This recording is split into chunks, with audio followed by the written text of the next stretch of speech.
envolve também uma compreensão profunda da vida de si mesmo e do mundo, indo além do simples acúmulo de informações. Essa é uma discussão grande, né? A sabedoria inclui tudo isso aí. Mas e a sabedoria segundo a Bíblia? A sabedoria segundo a Bíblia, ela é vista como um dom de Deus. Uma qualidade que envolve tanto o conhecimento quanto a capacidade, pessoal, de aplicá-la de forma prática, olha para ele, e ética na vida. É um princípio fundamental que guia o homem para o sucesso e a felicidade, estando relacionada, isto é, com a justiça, a retidão e o temor a Deus. Esta é uma visão da sabedoria segundo a Bíblia. Aí nós vamos estudar sabedoria, mas nós vamos estudar a aplicação da sabedoria. E nós vamos até o livro de Eclesiastes, 9, versículo 18. 9, 18 de Eclesiastes diz assim: o melhor é a sabedoria do que as armas de guerra, mas um só pregador destrói muitas coisas boas. Eclesiastes 9, 18. Está vendo aí?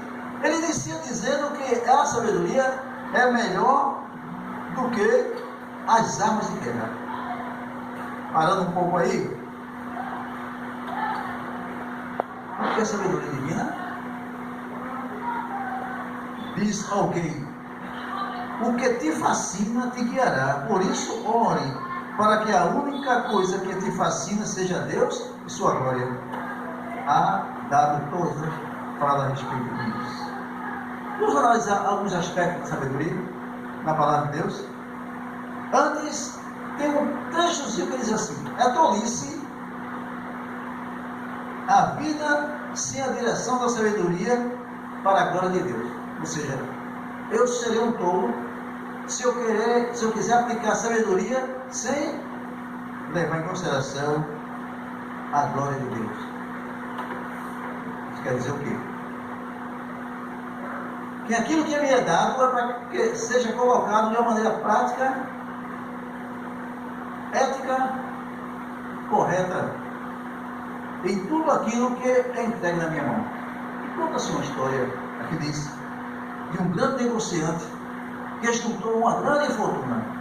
A preocupação desse negociante era o seguinte: o meu herdeiro vai saber administrar essa fortuna e vai ter uma longevidade sem preocupação, não somente para ele, mas também para toda a família.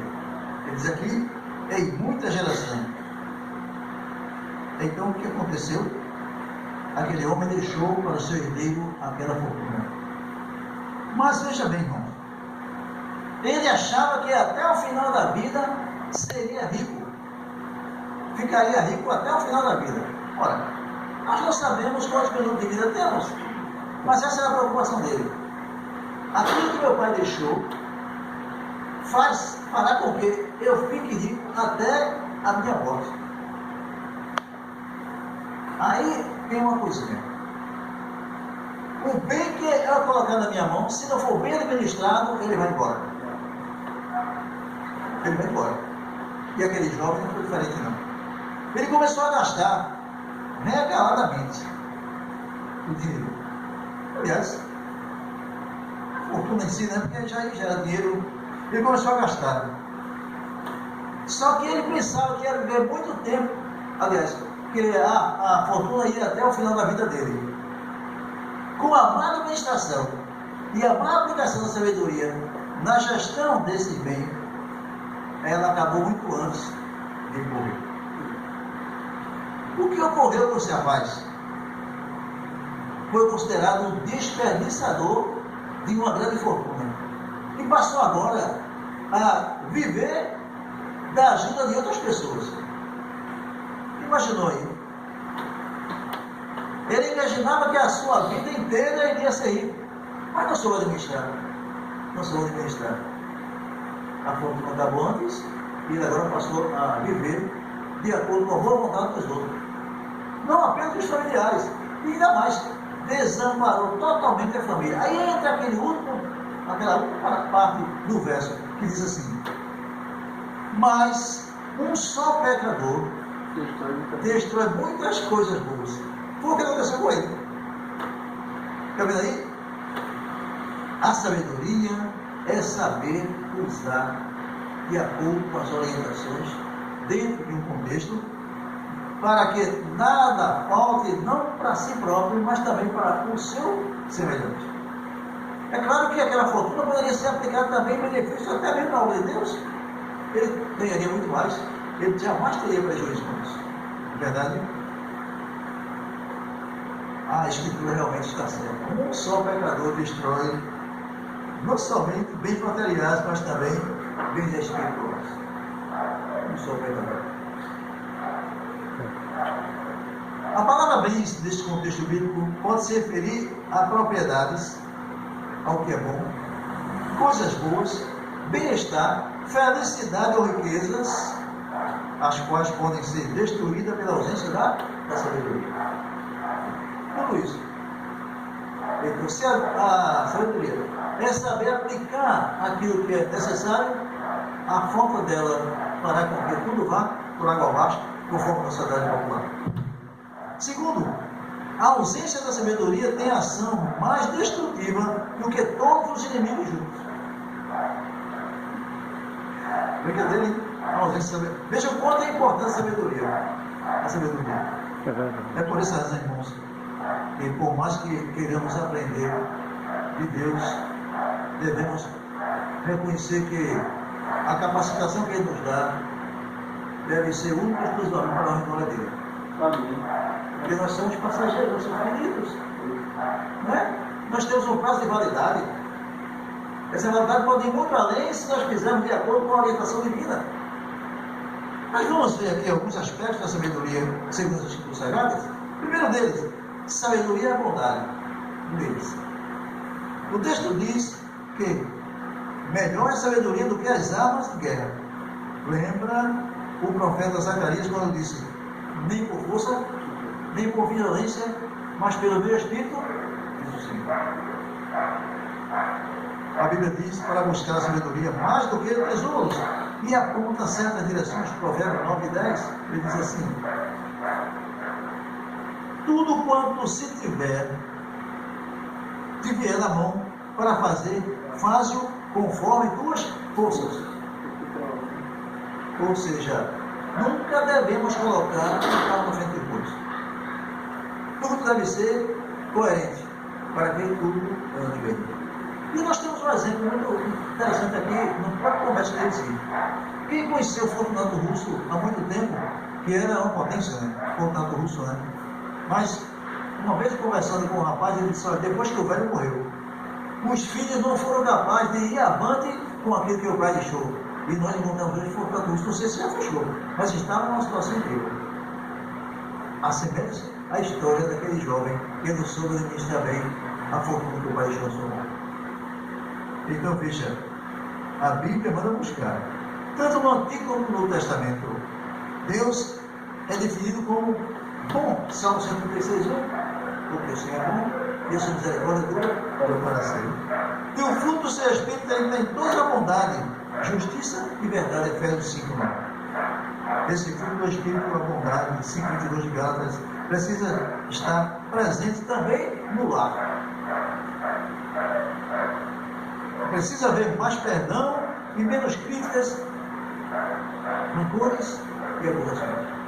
Mais perdão. A própria palavra de Deus nos adverte de que aquele que se humilha serão exaltados. Então veja, não é nada demais sermos conscientes de que ao nos humilharmos, chegaremos a um lugar muito mais destacado do que se continuarmos com rancor ou querendo fazer algo conforme a nossa vontade. Porque o lado humano é sempre assim. É por isso que a grande luta entre a carne e o espírito. Porque o espírito me diz uma coisa, mas eu acho que, pelo meu orgulho, eu devo seguir justamente a orientação contrária. E a carne me leva a desperdício. Portanto, não basta ser produtivo e trabalhador, e mais aqui, técnico e criativo. Não basta ser homem de resultado. É preciso que em tudo esteja presente a vontade do Espírito Santo com o próximo e também na família. Tudo isso é saber aplicar, é saber fazer com que tudo ande bem. Por outro lado, ser bom com todos, principalmente com a família, é um alvo dos filhos e filhos de Deus. Filhos e filhos de Deus. Bom com o próximo, inicialmente com a família, porque a criança em si, a primeira sociedade que ela participa é a família. Se a família é desestruturada, dificilmente, a não ser que haja uma ação divina dessa criança, ela não será um bom cidadão ou uma boa cidadã, e nem tampouco será bem sucedida na sociedade que frequenta. No livro Minha Consagração, página 291, tem um trecho que diz assim: trabalhai não para tornarmos grandes homens, mas antes para tornarmos homens bons e perfeitos, para que anuncieis as virtudes daquele que vos chamou das trevas para a sua maravilhosa luz. Trabalhar não para ser grandes homens, mas para ser homens bons. Interessante, né? O segundo ponto sobre a sabedoria divina é a fidelidade. A sabedoria que vem de Deus é pura, cheia de bondade e também de fidelidade. Deus é fiel? Claro que sim. Deus é justo? Claro que sim. A pergunta agora é: até que ponto eu sou fiel? Até que ponto eu aplico a justiça que Deus me ensina, o que exige de mim? Sabe? Esses dois fatores aí faz com que eu e você representem Deus onde quer que estejamos, com que estejamos e o que façamos. O temor do Senhor, diz aqui a palavra de Deus, é o princípio da sabedoria. E os que têm essa sabedoria do Senhor são fiéis. Fiéis. Não apenas no trato, não apenas na aparência, mas fiéis em tudo, até mesmo naquilo que o mundo mais precisa, que é a nossa ação em favor dele. A educação, página 57, diz assim: a maior necessidade do mundo é de homens. É muito conhecida essa parte aqui. Homens que não se compram e se vendam. Homens que no íntimo da alma sejam verdadeiros e honestos. Homens que não temam chamar o pecado pelo seu exato nome. Homens cuja consciência seja tão fiel ao dever como a bússola o é do átomo. O bolo, aliás. Homens que permaneçam firmes pelo que é reto, ainda que caiam os céus. Princípios não se negociam. Quando Deus coloca para nós algo dessa natureza, é para que nós possamos representá-lo, mesmo sendo falíveis, pequeninos, mas mostrar para a sociedade que aquele Deus em que nós cremos é capaz de nos transformar e fazer com que aqueles que o aceitam sejam transformados também. Amém. Assim, ser sábio é mais do que eficácia e produtividade ao administrar as finanças. É ser fiel em tudo o que Deus colocou em nossas mãos para edificar seu reino e abençoar o próximo e também a família. Pessoas bem formadas, um comentário, tecnicamente inteligentes e produtivas, mas sem espírito, sem fidelidade, no agir, são destrutivas para a sociedade e também para a igreja. Entendeu aí? Pessoas bem formadas, tecnicamente inteligentes, produtivas, mas sem o Espírito Santo, diz aqui, são destrutivas para a sociedade e para a igreja. Somente os fiéis, queridos, perderão por outra vida. É isso que a Bíblia diz? Ser fiel até a morte e dar-te-ei a coroa da vida. Portanto, sejamos fiéis a Deus e ao próximo, seja como pessoas, ou seja como família. Que todos sejam beneficiados pela ação direta de Deus através de nossa vida, através de nossas mãos, através de nossas ações. E Deus será glorificado em tudo isso. Terceiro tópico: sabedoria para cuidar de si mesmo. Agora bem, entra aí o fato. Nos dois primeiros pontos desta reflexão, falamos da bondade e fidelidade com dois aspectos da sabedoria: nas coisas de Deus e na relação com o nosso próximo. Está lembrado aí? Que nós falamos até agora. Porém, é o terceiro ponto que diz assim. Agora falando da fidelidade e bondade aplicada a você, a mim, a nós.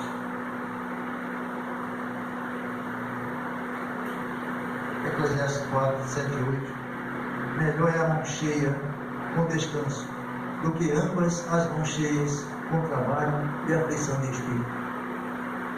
Melhor é a mão cheia com descanso do que ambas as mãos cheias com trabalho e aflição de espírito. Ou seja, trabalho regular. Aí vem agora a nossa atitude. Trabalhar demais é bom. Até que ponto existe um zelo maior para aquilo que Deus colocou dentro de você? Se nosso corpo é considerado o templo do Espírito Santo, por que existe tanto dele? Se existe uma norma para aquele ser que faz. Trabalhar demais? Uma vez ou duas, eu digo isso porque eu também já fiz. Mas constantemente, sabe, na maioria das vezes, essa atitude leva o homem ou a pessoa a querer sempre mais, como se aquilo fosse tudo na vida. Esquecendo que por trás disso existe uma pressão, né, dentro daquilo que o corpo exige. Aí chega ao ponto de cansar, chega ao ponto de não aguentar mais. Ou seja, quantas pessoas hoje não são aposentadas, mas doentes? Durante o tempo todo deram o possível por uma empresa, né? Fizeram tudo pelo trabalho, pelo dinheiro, pelo capital, mas esqueceram de cuidar daquilo que foi ligado com tanto carinho, porque tanto carinho. Esqueceu a sua própria vida. Então veja, aqui diz que essa sabedoria também você cuidar de si mesmo. Sabedoria também é cuidar de si mesmo, mas também tem uma coisa, com temperança. Veja aqui.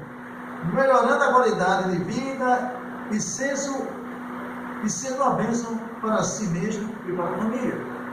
Então, olha, cuidando bem da saúde, andando dentro daquilo que Deus regulamentou para a gente pode ter um momento de prazer com a família e também com aqueles que não podem.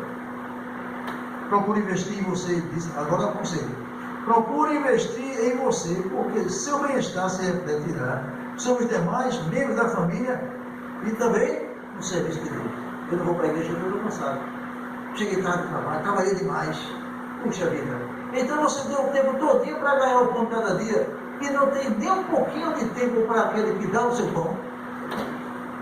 Você pensa, aqui não é uma crítica, é apenas um conselho para que a gente tome em consideração que o nosso corpo também tem limite, nossa saúde também tem limite.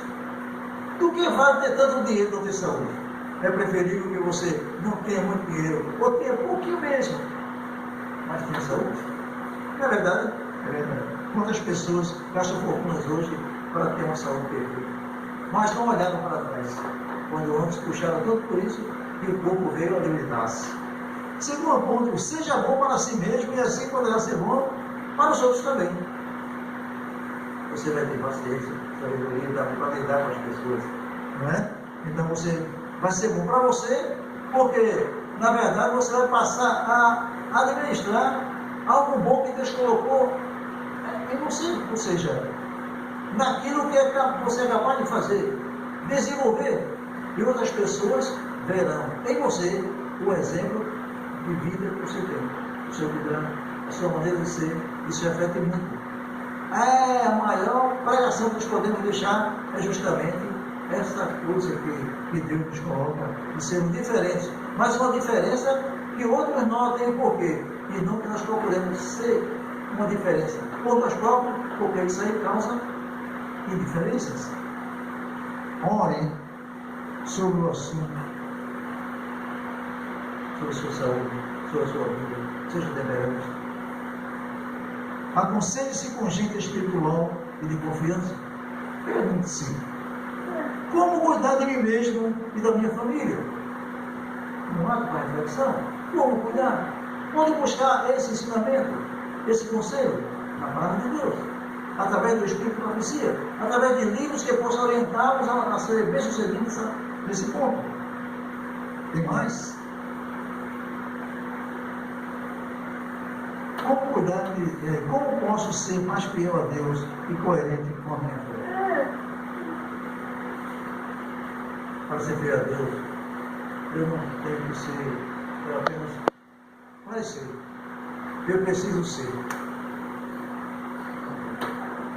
De nada vale a minha aparência, porque amanhã ou depois há uma falha. Mas quando você procura pontos que lhe levem a considerar que você é e faz alguma coisa, não de si próprio, mas que vem do alto, evidentemente que isso fará com que as coisas sejam vistas de uma maneira diferente. Richard Baxter disse assim: o céu pagará qualquer prejuízo que possamos sofrer para ganhá-lo, mas nada pode pagar o prejuízo de perder.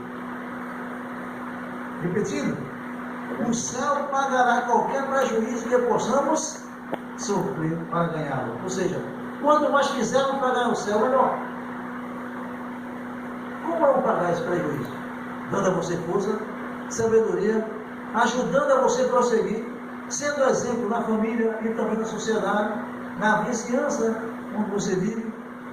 Isso é um trabalho árduo, mas é um trabalho que vale a pena, porque Deus é glorificado no final de tudo. Mas assim, o céu não pode pagar o prejuízo de perder.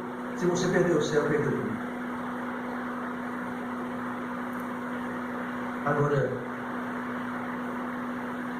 tem uma parte, conselhos sobre o seu corpo. Conselhos. Cuide de si mesmo. Converse com seu médico francamente e faça os devidos exames. Consulte um bom profissional de educação física. Não adote um plano de exercício físico regular, adequado à sua saúde. Ou seja, então adote, né? Assim duplique sua capacidade cardiorrespiratória, você terá mais ânimo e vigor no trabalho. Voltará para casa com disposição e energia para atender a família, se preciso. Cheguei em casa, nós já vimos aí lições, e alguém já contou, testemunhos também, que o fato de levá-lo a trabalhar tanto, muitas vezes chegava em casa e a vontade do senhor era muito alto, comer e comer. E a família, você passou o dia todo sem ver, praticamente está de manhã, passou o dia sem nada.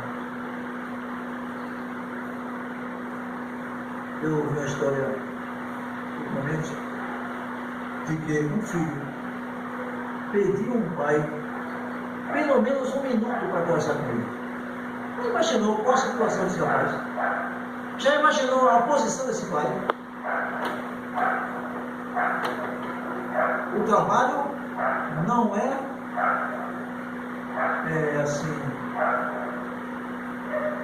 um ato de punição. Ele não é colocado como uma punição por nós ser pecadores. O trabalho foi nos dado para que através dele pudesse exercitar não somente nossa saúde física, mas também a saúde espiritual.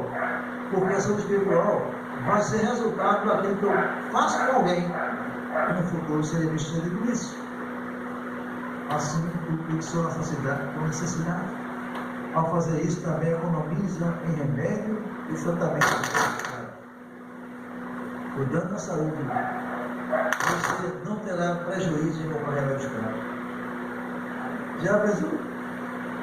Ao fazer isso, você também economiza os remédios e os talentos. Também, observe sua alimentação e descanso, respire profundamente, beba bastante água, descanse com prazer, aproveite a luz do sol. Conselhos? Conselhos, nós sabemos perfeitamente que a monotomia também é isso. A monotomia também é isso. Não se prive de uma boa noite de sono, ou um gostoso cochilo, sempre que possível e necessário. Melhore a qualidade de vida agora e para o futuro, para ser produtivo sempre para a glória de Deus, para a família e para todos aqueles que precisam de você. Finalizando, tem aqui uma parte sobre suas emoções. Aqui tudo é conselho para mim, para nós. Limpe a mente e o coração. Olha o conselho. Limpe a mente e o coração. Limpar de quê? As más lembranças devem ser de natureza morta. Estão ali, mas não devem mais ter poder para incomodar seu trajeto de vida. por sua paz e felicidade. Delete o colorido das vagas, dos cantores. Deixa para trás. Esquece isso. Viva a sua vida sob a orientação de Deus. Você disse aqui, você não poderá esquecer. Realmente não tem como. Não é? Mas também tem uma coisa. Mas poderá tirar-nos a força que ele tem de fazer o mal para você. Ou seja, eu posso não esquecer, mas também eu não tenho que dar o direito a esse rancor, esses problemas, me afligir a tal ponto que eu também perda a qualidade da vida espiritual. Constante tristezas são histórias que devem ser deixadas na enciclopédia do passado, diz aqui. Tire lições, mas não se perturbe mais com elas, por amor a Deus, a você e aos seus queridos, ou seja, tirar lições de tudo. O apóstolo Paulo nos dá um conselho, diz assim, que nós devemos olhar tudo, ver tudo, mas reter o que é bom. Até mesmo em momentos difíceis nós tiramos lições, e é assim que é a nossa vida. A vida de ser cristão não é fácil, mas vale a pena ser cristão. Amém. Porque nós sabemos que, através da grande luta, carregando a cruz cada dia conforme Cristo ordenou, poderemos chegar no lugar onde Ele está. Amém.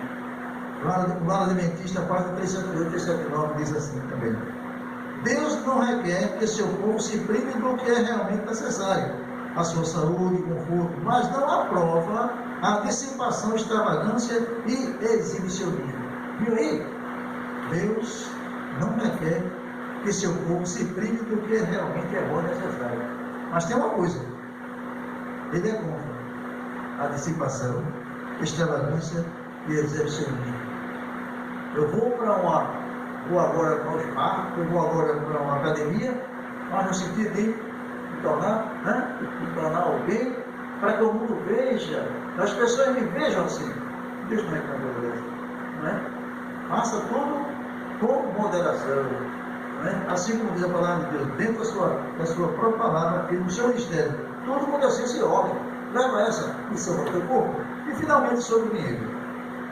Eita, evite gastar seu dinheiro para fazer fachada. É brincadeira, botar esse nome aqui, o negócio está muito atual, hein? Colocar esse nome aqui, ó. Mas aqui é diferente, não é profissional. Evite gastar seu dinheiro para fazer fachada e ostentar como se estivesse competindo com familiares. Eu tenho que fazer o melhor, aparecer aí para que isso. Vizinhos ou amigos. Vou gastar o que posso, o que eu não posso. Tem mais. Mas não se prive das coisas boas e do que é realmente necessário, conforme o poder desfrutar. Tudo no limite. Faça tudo de acordo com o seu limite. Economia não significa necessariamente martírio. Seja sábio e use o bom senso no ato de economizar. Né? Entendeu aí, né? Não significa necessariamente um martírio. Não, eu vou deixar de comprar isso aqui porque eu tenho que guardar. Mas guardar para quê? Para quem? Para ser usado como? Eu posso deixar de comprar algo mais caro para que me sobra um dinheirinho para dar oferta na igreja. Aí tá certo, né, irmão? Mas guardar, a morte de Deus não leva nada. E muitas vezes cria problema com quem fica. Não é não? Então você sabe o que é disso. Seja fiel e feliz ao obedecer a parte que pertence a Deus, porque Ele ama ao que dá com alegria na sua vida, na sua saúde, na sua disposição, na sua maneira de ser, mas também aquilo que você tem, colocando nas mãos de Deus para que a sua obra cresça e outras pessoas sejam beneficiadas através desse ato de bondade, amor e fé. Peçamos a Deus sabedoria para agir com bondade e fidelidade nas coisas de Deus, com a família, nossos semelhantes e nós mesmos. Não devemos destruir os bens que Deus nos deu, destruir em decorrência da nossa falta de sabedoria, assim como aquele rapaz. Deus abençoou aquele homem para juntar a fortuna, mas o filho destruiu. Não é? Agora tem uma coisa aqui, irmão. Deus quer o nosso bem e coloca à nossa disposição sua sabedoria para uma vida melhor e mais abundante. E ainda há muito mais reservado para mim, para você, para nossas famílias. Amém. Viver aqui é peregrinação, mas trabalhar para um mundo melhor é a esperança. Porque tudo será diferente. E Deus ajude. Amém.